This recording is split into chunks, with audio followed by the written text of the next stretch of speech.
Hello everyone, good morning সবাইকে। আমি আমার একটা ব্লগ নিয়ে আসছি তোমাদের সামনে। ব্লগে সব কিছু শেয়ার করব। ভোরবেলা হয়ে গেছে, স্টেন্ট যে বোন আছে তাকে নিতে যাচ্ছি, সে আছে ওখানে দাঁড়িয়ে গুরুদুয়ারা মোড়টাতে। দিন পর আমি একটা আমার মেকআপের ব্লগ নিয়ে আসছি, জন্য সবাইকে সাথে থাকতে হবে। এখনো ফোন তোলেনি, ও জাস্ট বলেছিল 7টায়, তো আমি 7টার মধ্যে রেডি হয়ে গেছি, গন্তব্যের জন্য রওনা দিই। কেমন লাগলো ব্লগটা, কেমন লাগলো অবশ্যই কমেন্টে জানিও। চলো দেখা হচ্ছে।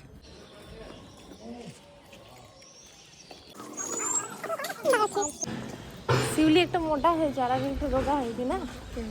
তুই আচ্ছা রিয়া, বলো তোমার বৃদ্ধি লুক প্লাস গায়ে হলুদ, তাই তো? হ্যাঁ, মানে এই লুকটা তুমি কেমন চাইছো বলো? এই লুকটা আমি তোমার উপরেই ছেড়েছি। তুমি আমাকে সুন্দরভাবে সাজিয়ে যাচ্ছে, দুটোই কভার হয়ে যায়। আচ্ছা, তোমার ব্রাইড লুক?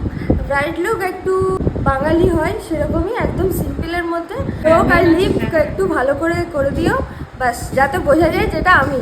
খুব সুন্দর হয়। চেষ্টা করি আমি আমার মতন করে। একদম ঠিক আছে।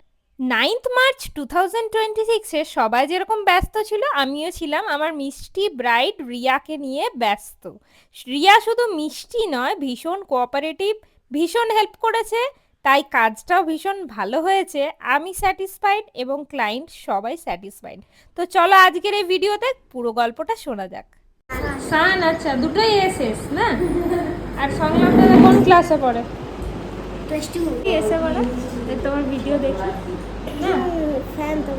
আচ্ছা, তুমি বড় এসি এসি। টাটা টাটা, আবার দেখা হচ্ছে। হ্যাঁ হ্যাঁ, বিকেলে আসবে তাই। কি ছিল?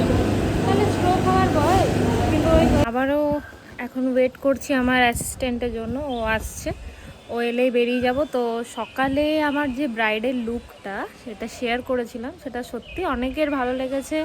ইভেন অনেকে মেসেজও করেছে। নাচের ক্লাস, এই মানে বাচ্চাদের নিয়েই আমার সময়, তো সেটার জন্য আমি ব্যালেন্স করে চলতে ভালোবাসি, ব্যালেন্স করে চলি, সবই করি, সব কাজই করি। কৃষ্ণ নাম করে আবারও বেরোচ্ছি, একটু সিম্পলের মধ্যেই চেয়েছে, তো দেখা যাক কিরকম লুক দিতে পারি। মুখটা কি করেছে, ঠিক আছে তুমি শাড়িটা রেডি করছি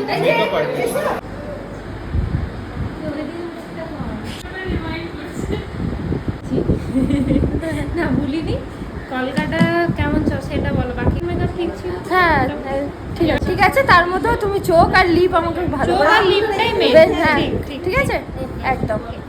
অ্যাজ আ মেকআপ আর্টিস্ট মনের মতন ক্লায়েন্ট পেলে কাজটাও কিন্তু হয় মনের মতন।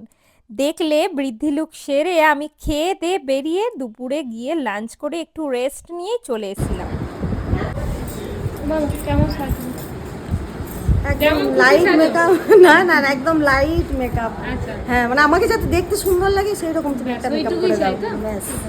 প্রায় সারাদিনই আমার মুখ একটু একটু করে চলছিল। দিদিরা আমার সামনে পকোড়া এনে দিয়েছিলেন, আর সেই লোভে পড়ে মুখ চালাতে চালাতে কাজটাও কমপ্লিট করলাম। ব্রাইডকে হাফ রেডি করে ব্রাইডের দিদিকে রেডি করে নিলাম। দেন ব্রাইডের কলকা নিয়ে বসে ওড়না ড্র্যাপিং ছিল, প্লাস হেয়ারের মধ্যে ফ্লাওয়ারগুলো লাগানো বাকি ছিল। তো এই কাজ করতে করতে গল্প তো চুটিয়ে করেছি, কারণ আমার এক ফ্রেন্ড ছিল, তার বৌদি, সে মুখের সামনে বকবক বকবক করেই যাচ্ছে, আর আমিও ভীষণভাবে এনজয় করে করে সেদিনের কাজটা কিন্তু সেরেছি। খুবই ভালো, খুবই ভালো, মানে আমি আর এর এর থেকে বেশি কিছু বলতেই পারছি না। ঠিক আছে, খুব সুন্দর, খুব সুন্দর, একদম সবার পছন্দ। সাজানো খুব সুন্দর হয়েছে, যেমনটা চেয়েছিলাম তেমনটাই সাজানো হয়েছে। Thank you. ঘরে কাকিমা একবার বলেছে, কাকিমা কিছু বললো কিন্তু সেটা ভিডিওতে নেওয়া হয়নি। আমার মেয়েকে সাজিয়েছো, খুব ভালো লাগছে। আবার বাড়িতে কোনো অনুষ্ঠান হলে তোমাকে আমি আবার ডাকবো। তোমার কাজ আমার এত ভালো লেগেছে যে আমি পাড়ার যদি কারো হয় আমি তোমার কন্ট্যাক্ট নাম্বার দিয়ে দেবো। ঠিক আছে কাকিমা। ওই যে আমার ফ্রেন্ড অঙ্কিতা, ও বকবক করতে ভালোবাসে, আর আমি তো ভীষণ ভালোবাসি বকতে। যদিও সাজানোর টাইম পাইনি, হেয়ারটা করে দিয়েছিলাম। চুলটা আমার খুব পছন্দ হয়েছে, এতটা এক্সপেক্টেড করিনি যে এত ভালো করে দেবে। আমি কোনো কিছুই বলিনি, ও নিজের পছন্দের মতো করে দিয়েছে, খুব সুন্দর। This is the final look.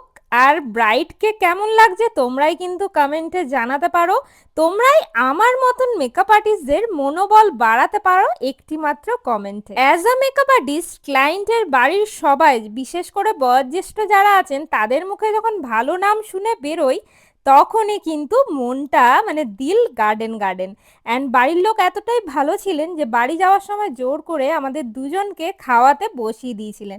এই যে আমার মিষ্টি বোন যে আমাকে অ্যাসিস্ট করেছে সারা দিন। আর ক্যাটারিং সার্ভিসে যখন সোয়াদ ক্যাটারার থাকে তখন সোয়াদে ভরপুর থাকে পুরো খাবার দাবারের আয়োজন। কাটলেটের পিছু পিছু ঢুকলো বেবি নান সঙ্গে চানা মশলা। চানা মশলা মুখে ঠুসতে না ঠুসতেই চলে এলো এই যে পনির দিয়ে মিক্স ভেজ। মিক্স ভেজের পর চলে এলো ফ্রাইড রাইস।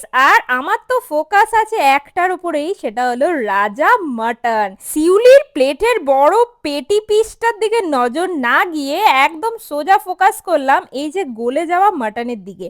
আর খেতে খেতে ডিরেকশন দিলাম সামনের আন্টিদের যে সোয়াদ ক্যাটারারের অ্যাড্রেসটা। পার্সোনালি যেহেতু চিনি আর জানি যে কোয়ালিটি কোয়ান্টিটি কতটা হতে পারে, তাই নির্দ্বিধায় অ্যাড্রেস দিয়ে দিলাম। আর ক্যাটারিং দাদারা বোধহয় চিনে গেছিলেন যে ফুড ব্লগার খেতে বসছে মানেই আমের বড় আটিটা দিই। আমি রসগোল্লা এইসব না খেয়ে মিষ্টিটা দারুণভাবে এনজয় করলাম। আইসক্রিমগুলো গাড়ির ডিকিতে ভরলাম বরমশাইয়ের জন্য।